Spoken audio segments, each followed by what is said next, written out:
Hey there, I am Babita and I study in class 11th. I'm here to prepare you for NEET and other competitive exams. So this is my first video on the topic Cell, the basic unit of life. My next video will be on the topic structural organization in animals. So here we go. First of all, we'll have the most important list of the topics I'm going to teach you here. So first topic is what is cell. Secondly, we have distribution of organisms on the basis of the number of cells they have, that is unicellular and multicellular organisms. Then we are going to have historical account of cell, in which we are going to read what is cell, where it was found, who found it, who observed first the cell, then nucleus and all. Then we have cell theory. We will read about Sheldon and Shawn and some other people. Then we have deviations from cell theory. Finally, we have types of cells on the basis of presence or absence of nucleus, that are prokaryotes and eukaryotes. So without wasting time, let us start. First of all, we'll have chapter 8 of our biology textbook, or we can say that first chapter of unit 3. That is the basis of biology. Cell, the basic unit of life. So first thing we are going to read in it is, because the whole of the chapter is there on cell, so we have to read what is cell first of all. So what is cell? Cell, according to the NCERT definition, cell is the basic, structural and fundamental unit of life. Or we can say cell is the basic, fundamental, structural and functional unit of life. Cell basic unit होता है. Then we are going to read कि cell structural unit क्यों होता है, functional unit क्यों होता है और fundamental unit क्यों होता है. So first of all, we can take an example like this is a brick and this is a house. So बहुत सारी bricks मिला करके एक wall बनती है. We can say that brick is the building block of the house. Same way, cell is the building block of the life. Cell क्या है? Building block है life का. Cell को मिलके ही एक living organism बनता है. So cell life का building block है. And the way brick is the building block of house.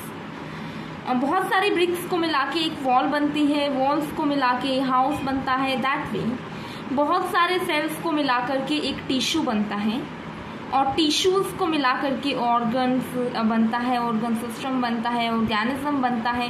Means basis is that all living organisms are made up of cells. This is the point to be noted. All living organisms are made up of cells. ये बात बहुत important है जो हम basic है इस chapter का.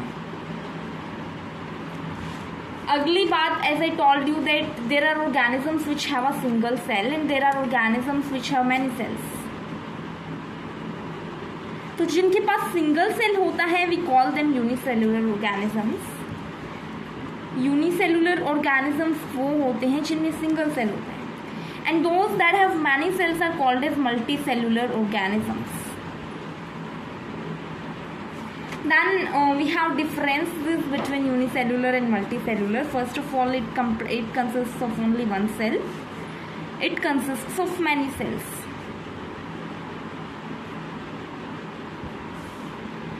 Next difference is, अगर एक सेल सारे काम करेगा, डाइजेशन और वो सब, क्योंकि एक ही सेल है तो एक ही सेल सारे फंक्शंस परफॉर्म करते हैं.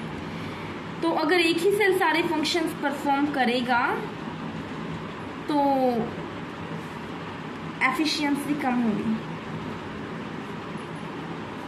दूसरी बात आती है मल्टीसेलुलर ऑर्गेनिजम्स की. तो multicellular organisms are like we humans. So there are different many specific cells for many specific functions. अलग अलग फंक्शन परफॉर्म करने के लिए अलग अलग सेल्स होते हैं, है कि नहीं. वी हैव सेल्स जो डाइजेशन के लिए होते हैं, सेल्स जो रेस्पिरेशन के लिए होते हैं, cells we have for circulation, thinking, communication, digestion, इन सब के लिए अलग अलग सेल्स होते हैं. स्पेशलाइज्ड होते हैं। देन अगर एक सेल काम करेगा, like if I am a person and I do all the work, I do all the assignments, I make all the notes, पूरी क्लास को भी मुझे ही समझाना है, खुद भी मुझे ही समझाना है, एग्जाम की तैयारी करनी है, घर का काम करना है, देन काम तो मैं सारा करूँगी बट उसकी एफिशिएंसी कम हो जाएगी। दैट डजंट मीन कि अगर मैं अकेली को इतना सारा काम करना है तो I will not be able to do all the work, I will be able to do all the work but that will take more time, efficiency कम हो जाएगी। और मल्टी सेलुलर में बहुत सारे सेल्स होते हैं जो अलग अलग फंक्शंस के लिए स्पेसिफिक स्पेशलाइज्ड होते हैं। तो अगर अलग अलग सेल्स अलग अलग फंक्शंस परफॉर्म करेंगे तो एफिशिएंसी ज़्यादा होगी, एफिशिएंसी ज़्यादा होगी। Like if I'm doing if it's a whole class, some of them are doing the assignments, some of them are making the notes, a teacher is teaching the class, my mother is doing the household works, so it will be easy for all the group to handle the work, तो इसकी efficiency मोर होती है।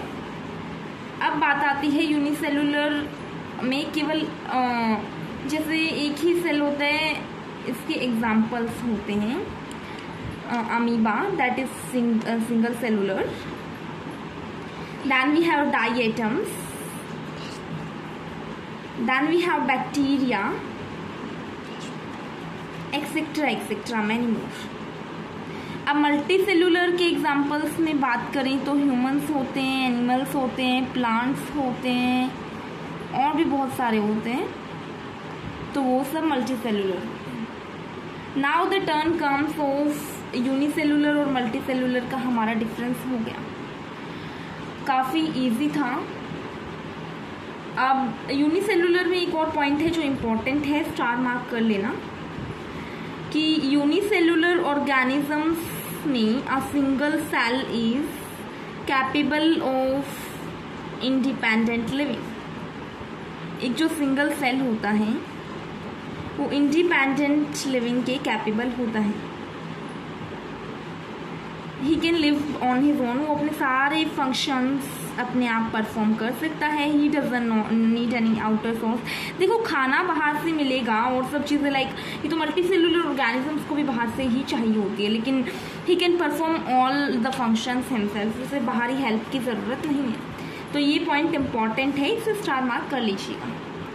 Next the turn comes of, अब cell का एक described, हमें एक cell का ये समझ लिया कि हमने सेल क्या होता है, तो ये समझना भी ज़रूरी है ना कि cell structural, functional, fundamental unit कैसे होती है। So here we have cell, this is a cell, and अब हमें बताना है कि ये स्ट्रक्चरल, फंक्शनल और फंडामेंटल यूनिट क्यों होती है। तो स्ट्रक्चरल क्यों होती है, फर्स्ट ऑफ ऑल तो हमें यही पढ़ना है। तो स्ट्रक्चरल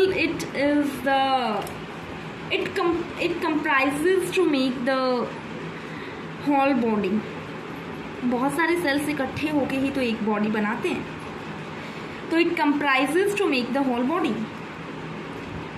दूसरी बात है ये बॉडी को शेप देते हैं, it gives body a particular shape।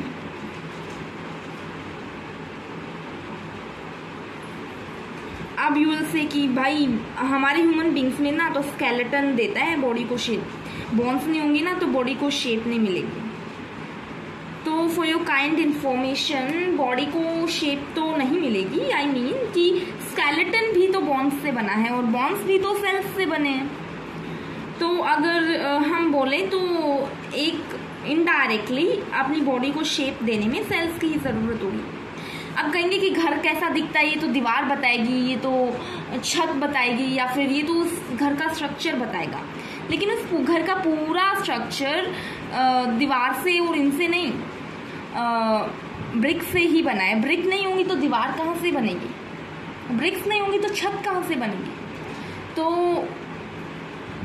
हम कहें तो पूरी बॉडी का स्ट्रक्चर ब्रिक्स की अरेंजमेंट ही डिसाइड करती है, तो सेल्स की अरेंजमेंट ही अपनी बॉडी का स्ट्रक्चर डिसाइड करती है, दैट वे। तो अब बात आती है फंक्शनल यूनिट की। फंक्शनल यूनिट सेल इसलिए है because it performs all the functions necessary for life. जितने भी लाइफ जीने के लिए जितने भी फंक्शंस इम्पोर्टेंट होते हैं वो सब सेल ही परफॉर्म करते हैं। सारे मेटाबॉलिक रिएक्शन सेल में ही परफॉर्म होते हैं, ये सब चीज़ें सेल में होती हैं, इसलिए सेल फंक्शनल यूनिट है। अब अगली बात आती है, अब फंडामेंटल यूनिट क्यों है? फंडामेंटल यूनिट इसलिए है क्योंकि फंडामेंटल क्या होता है, अपना बेस होते हैं, और बॉडी का बेस किससे बनता है? सेल से। सेल ही तो बेसिक यूनिट है लाइफ की, है कि नहीं? Cell plus cell plus cell, इतने सारे सेल्स मिला के तभी तो जाके बॉडी बनती है, इसलिए सेल फंडामेंटल यूनिट है लाइफ की। अब अगली बात आती है हमारी, जैसा कि मैंने आपको बोला था कि सेल का हिस्टोरिकल अकाउंट पढ़ना है, तो सेल जो है कब डिस्कवर हुआ था, कैसे डिस्कवर हुआ था, ये सब हम यहाँ पढ़ेंगे इस हिस्टोरिकल अकाउंट में। तो सबसे पहले बात आती है लाइव सेल की, सबसे पहले बात आती है सेल की। तो जो रॉबर्ट हुक थे अपने, दे वो somebody called Robert Hooke who discovered cell. वो अपने आराम से जो बैठा था अपनी शॉप में, ही हैड अ शॉप, और उसने देखा कि कॉर्क सेल को उसका टाइम पास नहीं हो रहा था, ही वाज गेटिंग बोर्ड। तो उसने क्या किया कि एक काम करते हैं, हम कॉर्क लेते हैं, जो बॉटल के ऊपर कॉर्क आती है वो उसने कॉर्क ली। कॉर्क भाई कटी हुई लकड़ी की आती है, तो कटी हुई लकड़ी के तो सेल्स डेड होंगे because it is not there in plant, उसकी रिक्वायरमेंट्स फुलफिल नहीं हो रही है, उसका स्ट्रक्चर पूरा नहीं है। तो कॉर्क था वो एक डेड मटेरियल था, लिविंग बॉडी का था लेकिन वो डेड हो चुका था। वैसे भी पेड़ के ऊपर वाली जो छाल होती है, बार्क जो होती है, ये डेड ही होती है, तो लिविंग नहीं होती ना, इसमें सारे डेड सेल्स होते हैं। तो कॉर्क थी वो डेड मटेरियल की थी, उसने उसे ऑब्जर्व किया तो उसने देखा कि रूम लाइक स्ट्रक्चर्स होते हैं, यहाँ पे रूम लाइक स्ट्रक्चर्स होते हैं जिनसे ये सेल बना होता है। वो हनीकॉम्ब लाइक दिखा उसे, लाइक हनीकॉम्ब में जैसे कंपार्टमेंट्स होते हैं वैसे कंपार्टमेंट्स दिखे उसे, तो उसने उनको नाम दे दिया सेल, सेला नाम दिया वैसे, सेला, जिसका मतलब होता है रूम। तो उसने बोला कि जो ये सेल होता है अपना, ये रूम लाइक कंपार्टमेंट होता है बॉडी में, और यही बॉडी को कंप्राइज करता है, तो उसने उसका नाम दिया सेल। अब रॉबर्ट हुक तो अपना काम कर कर आके चलते बने। अब भाई ये तो मरा हुआ सेल देखा था, अब एक चीज़ जब हो ही जाती है तो बाकी सारे लोग भी वो काम करने लग जाते हैं। यही काम किया अपने ल्यूवेनहॉक साहिब ने। उन्होंने क्या किया, उनकी लेंस की दुकान थी, लेंसेज बनाते थे। अब लेंसेज बनाएंगे तो वो सही काम कर रहा है, उसकी क्या पावर है, ये सब तो ऑब्जर्व करना पड़ेगा। उसने क्या किया कि भाई साहब क्यों ना मैं आज कुछ गलत और अलग ऑब्जर्व करूँ। वो गया, उसके घर के पास एक पॉन्ड था, उसने क्या किया, पॉन्ड से पानी लिया, बैक्टीरिया का भरा होता है पानी। पॉन्ड का पानी क्या होता है, उसमें बैक्टीरियाज होते हैं, जू प्लैंक्टॉन्स होते हैं, फाइटोप्लैंक्टन्स होते हैं, और भी जर्म्स होते हैं, बहुत सारे माइक्रोब्स भी होते हैं। तो अपने ल्यूवेनहॉक ने वो पानी लिया, पॉन्ड वाटर लिया, पॉन्ड वाटर में इम्प्योरिटीज तो होंगी ना, और लेंस के नीचे ऑब्जर्व किया। अब उसने देखा कि भैया ये तो, इसमें तो कुछ चल रहा है। चल क्या रहा था, लिविंग बैक्टीरिया चल रहा था। लिविंग बैक्टीरिया को उसने अच्छे से ऑब्जर्व किया, तो उसे लगा कि भाई हुक वाली छोरी तो ना सही है, एक काम करता हूँ मैं भी इसको सेल ही नाम दे देता हूँ, और उसका सेल बना लिविंग सेल। पहला लाइव सेल जो ऑब्जर्व किया था वो ल्यूवेनहॉक जी ने किया था। अब बात आती है अपनी, ल्यूवेनहॉक ने भी अपना काम कर दिया। अब सेल के अंदर भी कंपार्टमेंट्स होते हैं, क्या हुआ ना, टाइम के साथ साथ और ज़्यादा नई इलेक्ट्रॉन माइक्रोस्कोप्स, बड़ी बड़ी पावर के लेंसेज आने लगे। तो अब एक रॉबर्ट ब्राउन नाम के साइंटिस्ट थे, उन्होंने क्या किया, ऑर्चिड रूट का सेल लिया। ऑर्चिड रूट जो होती है उसका सेल लिया। ऑर्चिड जो हम, ये जो फ्लोरिस्ट होते हैं इनके पास ये जो कलरफुल फ्लावर्स होते हैं ना, बहुत अट्रैक्टिव, दैट इज ऑर्चिड। उसके प्लांट की जो रूट थी उसका सेल लिया और उसने देखा कि उसके अंदर तो एक छोटा सा स्ट्रक्चर है, ये सेल है, इसके अंदर ये छोटा सा स्ट्रक्चर है, और तो उसने उसको नाम दे दिया न्यूक्लियस। ये सेल के अंदर का न्यूक्लियस हो गया। अब इसके साथ ही रॉबर्ट ब्राउन ने न्यूक्लियस की इन्वेंशन कर दी, डिस्कवरी कर दी। इन्वेंशन तो नहीं कहेंगे खैर, बट डिस्कवरी कर दी रॉबर्ट ब्राउन ने न्यूक्लियस की।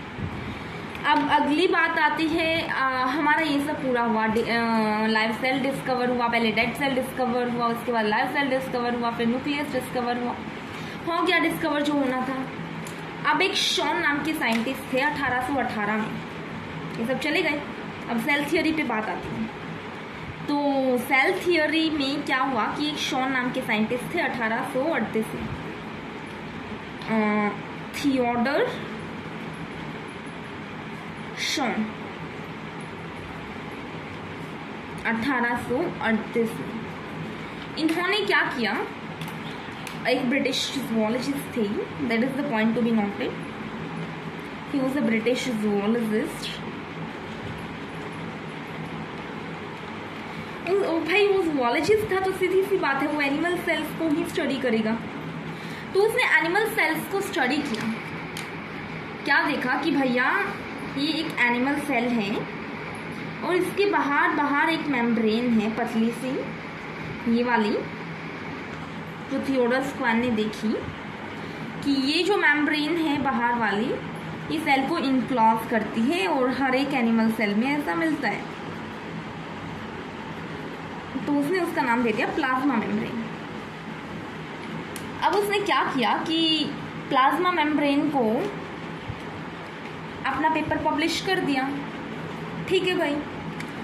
अब उसकी प्लाज्मा मेम्ब्रेन की प्रेजेंस के बारे में सबको पता लग गया कि भाई एक मेम्ब्रेन है जो सेल को सराउंड करती है और उसका नाम प्लाज्मा मेम्ब्रेन है और ऐसा एनिमल्स में पाया जाता है।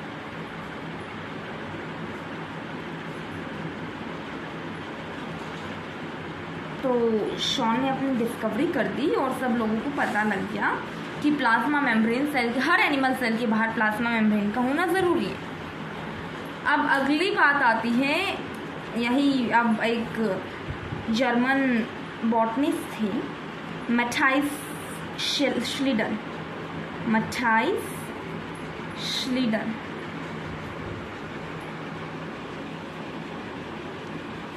अगले ही साल, ये तो अपना करा के और बैठ गए आराम से, ठीक है भैया, कर लेते हैं अपने आराम से। और